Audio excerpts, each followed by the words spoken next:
What's up guys? In this tutorial, I will show you how to disable location services on your iPhone.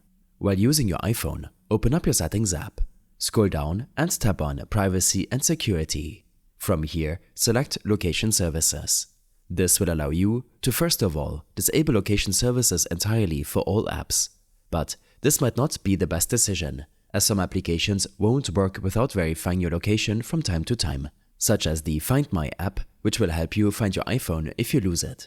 To customize which apps have access to your location and which don't, scroll down and adjust the location services setting for each app individually.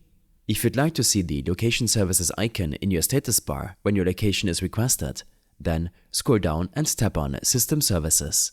From here, scroll down again and enable the status bar icon option.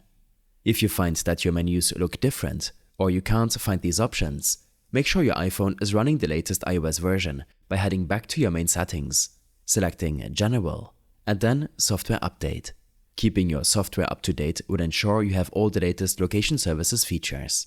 I hope this helped you out. Leave a comment if you have any questions and see you in the next one.